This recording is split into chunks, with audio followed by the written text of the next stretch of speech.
এই কিয়ামতের দিন বিচার হবে তিন ভাগে। মনোযোগ দেন, কয় ভাগে? সবাই বলেন কয় ভাগে? আল্লাহ রাব্বুল আলামিন কিয়ামতের দিন প্রথম একটা বিচারের রায় কায়েম করবে। সেই জায়গায় দুনিয়ার কোনো মানুষকে ডাক দেওয়া হবে না। আল্লাহ রাব্বুল আলামিন প্রথম ধাপে বিচার করবে একা একা। সবাই বলেন কিভাবে? আজকে যদি আপনি কোনো বিচার পেতে চান, যান পাবনা জজ কোর্ট। জজ কোর্ট যদি আপনার পক্ষে রায় না দেয়, আপনি যাবেন ম্যাজিস্ট্রেট কোর্ট, আপনার অনুমতি আছে। আপনি বললেন যে না, পাবনার জজ কোর্ট ম্যাজিস্ট্রেট কোর্টের আমার বিচার মন মতো হলো না, যান ঢাকায় হাইকোর্ট। হাইকোর্টের বিচার আপনার ভালো লাগলো না, আপনি চলে যান সুপ্রিম কোর্ট। সুপ্রিম কোর্ট থেকে যে রায় দেওয়া হবে ওটা পক্ষে গেলেও মানতে হবে, বিপক্ষে গেলেও মানতে হবে, কারণ বাংলাদেশে এর ওপরে আর কোনো আইন, বলেন না কেন, আর কোনো আইন। আল্লাহ রাব্বুল আলামিনের একটা বিচার ব্যবস্থা আছে। প্রথম ধাপের বিচার ব্যবস্থা আল্লাহ রাব্বুল আলামিন করবেন একা একা। সবাই বলেন কিভাবে? সূরা মরিয়মের 95 নম্বর আয়াতের মধ্যে আল্লাহ রাব্বুল আলামিন বলেন, ওয়াকুল্লুহুম আতিহি ইয়াউমাল কিয়ামাতি ফারদা। আমার সামনে দাঁড়াতে হবে একা একা, সেফ একা। কিভাবে? ওই যে পীর সাহেব বলতেছে আমার মুরিদ হন, বাবাজানের সাথে জাহাজ নিয়া মিছিল করতে করতে জান্নাতে যাব। কথা সত্যি না মিথ্যা?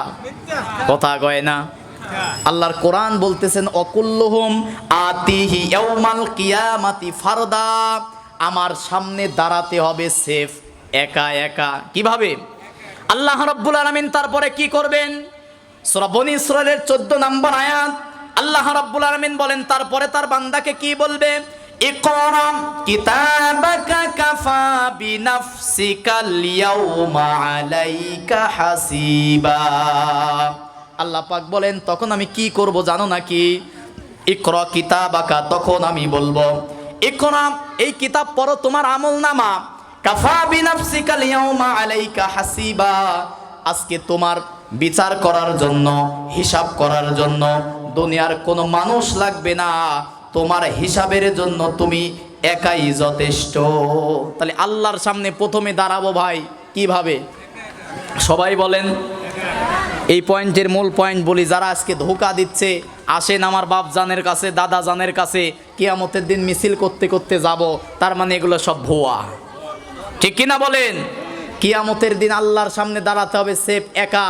কোনো পীর, কোনো হুজুর, কোনো বক্তা, কোনো আলেম, কোনো সুফি, কোনো গাউজ, কোনো খাজা, কোনো বাবা, কারোর কোনো বেল বেরেক কিচ্ছু থাকবে? কথা কয় না, থাকবে। দাঁড়াতে হবে কিভাবে? সবাই বলেন কিভাবে? এরপরে প্রশ্ন হবে 5টা। জোরে বলেন কয়টা? আল্লাহ রাব্বুল আলামিন বলবেন প্রথম প্রশ্ন, একটা জীবন দিয়েছিলাম, কি করছো বলো? জীবনের মধ্যে তোমার রাজনীতির সময় হলো, বিয়ে করার সময় হলো, কিন্তু ইসলাম মানার সময় হলো না। গোটা জীবন 50, 60, 70 বছর চলে গেল না নাই? কথা বলেন না কেন, আছে না নাই? আল্লাহ রাব্বুল আলামিন বলবেন গোটা জীবনের হিসাব রাখো, দরকার নাই। যৌবনকাল দিয়েছিলাম, তোমার যৌবনকালের হিসাব দাও। এরপরে যখন যৌবনকালের হিসাব শেষ হয়ে যাবে, বলবে তুমি যে অর্থ করি ধন সম্পদ কিভাবে কামাই করেছো বলো, হিসাব দেওয়া লাগবে। রাতের অন্ধকারে কোথায় কোন টলি ঠাকায় টাকা নিছো, কার গলায় ছুরি ধরে বলছো 17 বছর খাই না হুজুর কিছু দেন, কোথায় বলছো সেদিন কিন্তু বলা লাগবে। ঠিক কিনা বলেন? টাকা পয়সা অর্থ করি কোথায় কামাই করছো বলো। আবার শুধু কামাই করছো তা নয়, কোথায় খরচ করছো। যাত্রার প্যান্ডেলে টাকা ছিটাতে পারো, বিয়ে বাড়িতে হিজলা নাচায় টাকা ছিটাতে পারো, কোরআনের মাহফিলে টাকা দিতে পারো না, এটার জবাবও দেওয়া লাগবে। ঠিক কিনা বলেন? 5 নাম্বার প্রশ্ন হবে কতটুকু ইলম তুমি অর্জন করেছো, কতটুকু আমল করেছে বলো। 5টা প্রশ্ন যখন হয়ে যাবে, আল্লাহ রাব্বুল আলামিন তার গফফার নাম নিয়ে যাদেরকে মাফ করে দিতে চাইবে, মনে করেন আল্লাহর সামনে একা একা দাঁড়িয়ে আছেন, আপনার কাকুতি মিনতি, আপনার চাওয়া পাওয়া দেখে আল্লাহ রাব্বুল আলামিন বলবে হাসিবনি হিসাবান ইয়াসীরা, হিসাব সহজ করে আমি আল্লাহ তোকে গোপনেই মাফ করে দিলাম, জান্নাতে চলে যা। এটা হচ্ছে আল্লাহুম্মা হাসিবনি হিসাবান ইয়াসীরা, একা একা। দ্বিতীয় নম্বরে 5টা প্রশ্নে যদি ধরা খাই, দ্বিতীয় নম্বরে বিচারের স্টেপ হবে নেতার সাথে। কার সাথে? কথা বলেন, কার সাথে? আল্লাহ রাব্বুল আলামিন সূরা বনী ইসরাঈল ৭১ নম্বর আয়াতের প্রথম অংশে বলেন, ইয়াউমা নাদউ কুল্লা উনাসিম বিইমামিহিম। আল্লাহ রাব্বুল আলামিন বলেন দ্বিতীয় নম্বরে বলবো নেতার সাথে দাঁড়াও। নেতা দাঁড়াবে সামনে, কর্মী দাঁড়াবে পিছনে। দ্বিতীয় নাম্বার বিচারের ধাপ ইয়াউমা, আজকের দিনে। ইয়াউমা নাদউ কুল্লা উনাসিম, আমি আল্লাহ তোমাকে উপস্থিত করব ইমামিহিম, তোমার ইমাম, তোমার নেতার সাথে। কিসের সাথে? কথা বলেন, কিসের সাথে? এখানে ইমামের অর্থ 4টা। জোরে বলেন কয়টা? এক নম্বরে ইমাম মানে হচ্ছে কিতাব। ইমাম মানে কি? আল্লাহ রাব্বুল আলামিন বলবেন তুমি এই কিতাব মানছো কিনা বলো। কারণ কিয়ামতের কঠিন মুসিবতের দিনে আল কুরআনু হুজ্জাতুল লাকা ওয়া আলাইক, আল্লাহ রাসূল বলেন কোরআন হবে হুজ্জাত, দলিল।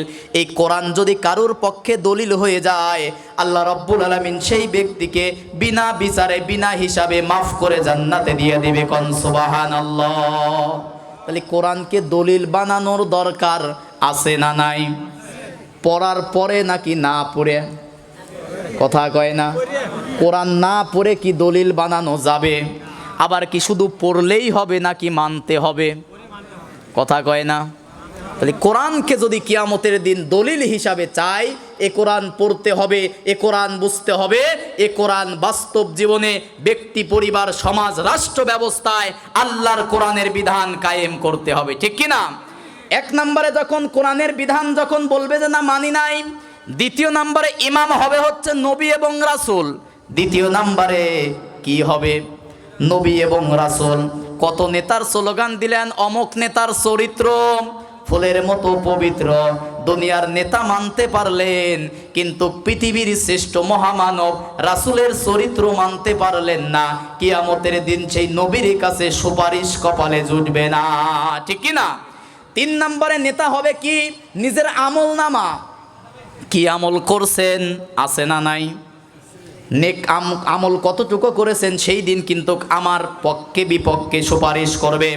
আল্লাহ রাব্বুল আলামিন সূরা ইয়াসিনের 54 নম্বর আয়াতের মধ্যে বলেন, ফালিয়াউমা লা তুযলামু নাফসুন শাইআ, সেই দিন তোমার প্রতি কোনো জুলুম করা হবে না। যতটুকু আমল করেছো ততটুকুই তোমাকে দিয়ে দেওয়া হবে। নেক কাজ করলে পুরস্কার পাবা, গুনাহ করলে তখন তুমি শাস্তি পাবা। 3 নম্বরে হচ্ছে আমল নামা হচ্ছে ইমাম। 4 নম্বরে ইমাম হবে মসজিদের ইমাম আর দুনিয়ার নেতা। এখন দুনিয়ায় নেতা আমাদের আছে না নাই? সামনে দাঁড়াবে নেতা, পিছনে দাঁড়াবে কর্মী। আপনার নেতাকে দেখে যদি আল্লাহ খুশি না হয়, কর্মী পর্যন্ত কি আসবে? কথা কয় না? তাহলে এমন নেতা বানাতে হবে যে নেতার নেতৃত্বের মধ্যে আছে কোরআন। এমন নেতার অনুসরণ করতে হবে যে নেতার মধ্যে আছে রাসূলের আদর্শ। এমন নেতার নেতৃত্ব করতে হবে যে নেতা কোরআন আর সুন্নাহ দিয়ে আমল করে। ঠিক কিনা বলেন? তাহলে 1 নম্বরে বিচার হবে একা একা, 2 নম্বরে বিচার হবে নেতার সাথে। কার সাথে? 3য় নম্বরে আল্লাহ রাব্বুল আলামিন বলেন কিয়ামতের ময়দান করা হবে। ওয়ানাহশুরুহু ইয়াউমাল কিয়ামাতি, কিয়ামতের ময়দান করা হবে। কিয়ামতের ময়দান করে সেখানে দল হবে আবার 73টা। জোরে বলেন কয়টা? ব্যাপক আলোচনা। আমার নবীর উম্মতের মধ্যে দল হবে 80টা, অন্য অন্য নবীদের রাস্তা হবে 40টা। আমার নবীর মধ্যে 80টার মধ্যে আবার হবে 73টা। 73টার মধ্যে 72টা যাবে জাহান্নামে, একটা দল যাবে জান্নাতে। কয়টা? সাহাবীরা জিজ্ঞাসা করলেন এই একটা দল কারা? আল্লাহ রাসূল সাল্লাল্লাহু আলাইহি ওয়াসাল্লাম বললেন ওই দিন যে একটা দল জান্নাতে যাবে সেই দল রাসূলিহি ওয়া আসহাবিহি, আমি রাসূল এবং আমার সাহাবীদের দেখানো পথ তথা কোরআন আর ইসলামের পথ অনুসরণ করবে যারা, আল্লাহর জান্নাতে যাবে তারা। সুবহানাল্লাহ কোন? তাহলে সেই একটা দল কোন দল? কথা কয় না? কোরআনের দল। কোরআনের পক্ষে থাকার দরকার আছে না নাই? আবার সূরা ওয়াকিয়ার মধ্যে যান, ওই এক দলের মধ্যে আবার দল হবে 3টা। জোরে বলেন কয়টা? একটা যাবে আসহাবুল ইয়ামিন, ডানপন্থী, যাদের ঈমান আছে, আমল আছে। আরেকটা দল হবে আসহাবুশ শিমাল, বামপন্থী, যাদের ঈমান আছে কিন্তু আমল নাই, কুফুর আছে, শিরিক আছে, বেদাত আছে। এমন মুসলমান আছে না নাই? নামাজ পড়ে, রোজা করে, হজ করে, যাকাত দেয়, শিরিকের সাথে বিদাতের সাথে জড়িত আছে না নাই? ওরা হবে বামপন্থী। আর একটা হবে আসহাবুল মাইমানা, অগ্রগামী দল, যাদের এই ডানপন্থীদের চেয়েও দামি, যারা ঈমান আমল দিয়ে পরিপূর্ণ মুহসিন বান্দা যারা হবে, অগ্রগামীদেরকে আল্লাহ রাব্বুল আলামিন তার আরশে আজিমের নিচে মেহমান খানায় বসার জায়গা করে দেবে। সুবহানাল্লাহ কোন।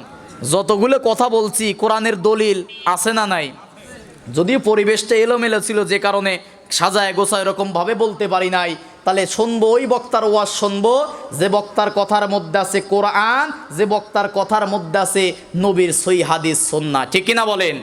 ওই পীরের দরবারে যাব, নিষেধ করি না, যে পীরের দরবারে আছে কি কোরআন।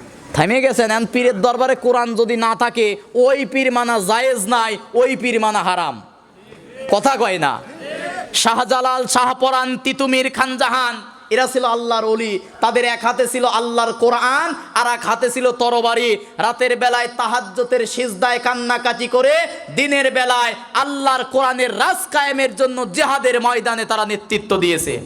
কিন্তু জাতির দুর্দিনে খানকায় বসে থাকা পীরের জাত সবচেয়ে বেশি মুনাফিকের পরিচয় দিয়েছে, ঠিক কিনা বলেন? কারণ তারা মনে মনে এই ভয় ছিল, ইসলাম আর কোরআন যদি সংসদে যায়, খানকায় বসে থাকা পীর মুরিদের ব্যবসা হবে না, ঠিক কিনা বলেন? ওই যে ভোকা পাম দিয়ে বলতেছে আমার বাবা হুজুর, দাদা হুজুরের মুরিদ হন, কিয়ামতের দিন মিছিল দিতে দিতে জাহাজে চড়ে জান্নাতে যাব। জান্নাত মনে হয় মামু বাড়ির ডাল, যে 2 চামচ ধরে খাওয়া যাবে। এই ভণ্ড আছে না নাই? এদের পরিচয় লম্বা সূরা দিতে পারলাম না। সূরা তওবার 34 নম্বর আয়াতের মধ্যে আছে, আল্লাহ পাক বলেন ইয়া আইয়ুহাল্লাযীনা আমানু ইন্নামাল খামরু ওয়াল মাইসির। আল্লাহ পাক বলতে ইয়া আইয়ুহাল্লাযীনা আমানু ইন্না কাসীরাম মিনাল আহবারি ওয়ার রুহবানি লা ইয়াকুলুনা আমওয়ালান নাস। এমন কিছু মানুষ আছে তারা খানকায় বসে বসে মুরিদের কাছ থেকে টাকা নিয়ে হাদিয়া তোফা কে শুধু ভুঁড়ি আর জেহব্বা বড় করে। আছে না নাই? বলেন না কেন? পীর মুরিদের ব্যবসা বিনা পুঁজির ব্যবসা। যদি 10,000 মুরিদ থাকে, মাসে যদি 1 টাকা করে দেয়, মোটামুটি 10,000 টাকা পাওয়া যায়, ঠিক কিনা বলেন? এই জাতির দুর্দিনে সবচেয়ে বেশি ক্ষতি করেছে খানকায় বসে থাকা পীর। এখন তাহলে আমরা আমাদের একমাত্র পীর হবে মুহাম্মদ সাল্লাল্লাহু, বলেন না কেন? মানে পীর মানে আদর্শ, উস্তাদ, গুরু, শিক্ষক, মতাদর্শ। আমাদের একমাত্র আদর্শ হবে মুহাম্মদ সাল্লাল্লাহু। সূরা আহজাব 21 নম্বর আয়াত, আল্লাহ পাক বলেন লাকাদ কানা লাকুম ফি রাসূলিল্লাহি উসওয়াতুন হাসানা। একমাত্র শ্রেষ্ঠ উত্তম আদর্শ হচ্ছে মুহাম্মদ সাল্লাল্লাহু আলাইহি। সেই নবীর আদর্শ এই জায়গায় শিক্ষা দেওয়া হবে, সেই নবীর কোরআন, সেই নবীর শিক্ষা এখানে দেওয়া হবে। তাহলে সাথে থাকার দরকার আছে না নাই? অনেক সময় শুধু টাকা দিয়েও হবে না, অনেক সময় আপনি টাকা দিলেন হবে না, পাশে থাকার দরকার আছে না নাই? তার মানে এই দ্বীনি প্রতিষ্ঠানগুলো বেশি হলেও তো ক্ষতি নাই। মসজিদ মাদ্রাসা বেশি হওয়া কি ক্ষতি নাকি? বলেন না কেন ক্ষতি নাকি? ওই যে দেখেন নাই দ্বীন ইসলামের বিরুদ্ধে চক্রান্ত ষড়যন্ত্র যত করতেছে, এক একটা গ্রামে আগে ছিল একটা, এখন 2-3টা করে মাদ্রাসা হচ্ছে। আলহামদুলিল্লাহ কন। তোমরা চক্রান্ত আর ষড়যন্ত্র করবা, আর আল্লাহর কোরআন শিক্ষার মাদ্রাসা হাজার হাজার এই দেশে চালু হয়ে যাবে, ঠিক কিনা বলেন? তাহলে এই প্রতিষ্ঠানগুলো জিন্দা থাক, বুদ্ধি দিয়ে, পরামর্শ দিয়ে, পাশে থেকে, অর্থ দিয়ে, শ্রম দিয়ে সাহায্য করার দরকার আছে না নাই? বলেন, সাহায্য করার দরকার আছে না নাই?